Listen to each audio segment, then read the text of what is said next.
Good morning students, today we will study Hindi. Hindi में हम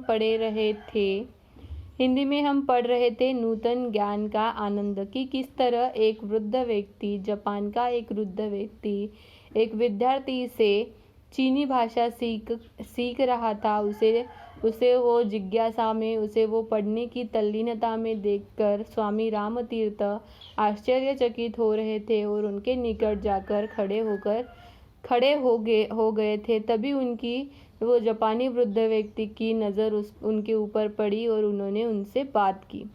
स्वामी जी ने जिज्ञासा प्रकट की, स्वभावतः आप चीनी भाषा सीख रहे हैं? हाँ, मैं चीनी भाषा सीख रहा हूँ, वृद्ध व्यक्ति ने सहज भाव से कहा। तो स्वामी जी से रहा न गया और उन्होंने उनसे पूछा कि आप स्वभावतः मतलब कैसे, कि आप क्या कर रहे हैं? चीनी भाषा सीख रहे हैं ऐसा मुझे लग रहा है।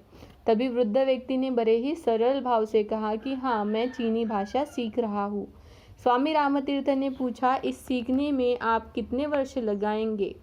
तो उन्होंने प्रश्न पूछा जापानी वृद्ध व्यक्ति को कि आप इस भाषा को सीखने के लिए कितना वर्ष लगाएंगे? यदि आपने 8-10 साल से ये भाषा सीख ली, चीनी भाषा सीख ली, तो इसका उपयोग आप कब और कैसे करेंगे? तो उन्होंने पूछा कि आप अगर इस भाषा को सीखने के लिए 8-10 साल लगाते हैं, 8-10 साल में अगर आप ये भाषा सीख भी लेते हैं, तो आप इसका उपयोग कहाँ पर करेंगे?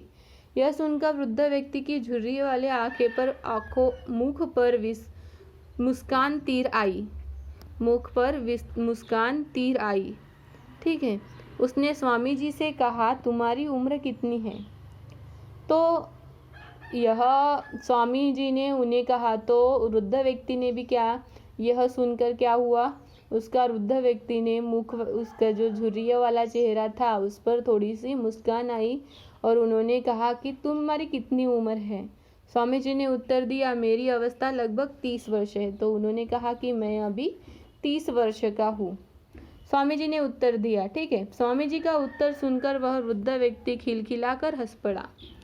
तो स्वामी जी का यह उत्तर सुनकर कि वह 30 साल के हैं, तो यह सुनकर वह व्यक्ति क्या हुआ, हंस पड़ा। फिर वह बोला, मेरे भारतीय युवा मित्र, तुम मेरे पोते की उम्र के हो। उन्होंने कहा कि तुम मेरे पोते की उम्र के हो, परंतु लगता है कि तुम बूढ़े होने लगे हो। मैं जब तक जीवित रहूँगा तब तक कुछ न कुछ सीखता ही रहूँगा। तो उन्होंने क्या कहा कि तुम तो मेरे पोते की उम्र के लगते हो और अभी बूढ़े होते जा रहे हो।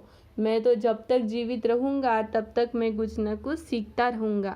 जीवित रहते एक एक दिन का उपयोग करूँ न तो करूँ ही समझो। कुछ न कुछ नया सीखते जाने का आनंद ही अनोखा होता है।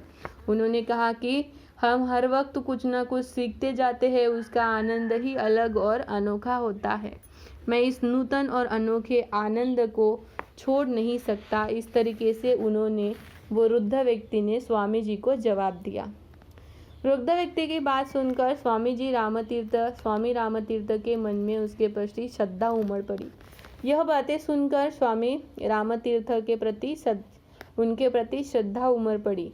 श्रद्धावश वे वृद्ध व्यक्ति के चरणों में झुके तो उन्होंने अपनी बाहों में भर लिया और कहा, भारतीय मित्र, ज्ञान का अंत नहीं है, यह अनंत है। तो उन्होंने कहा कि ज्ञान कहीं से भी, कहीं भी, कभी भी, किसी भी वक्त, किसी भी उम्र में हम कभी भी ले सकते हैं। उसका कोई भी अंत नहीं है, वह अनंत है। इसकी कोई भी सीमा नहीं है, वह असीम है। जो नित नई बातें सीखता है वही नया युवा कहलाता है। तो यह बहुत अच्छी सीख वह जापानी युवक उनकी जापानी यात्रा में स्वामी रामतीर्थ को दे गए।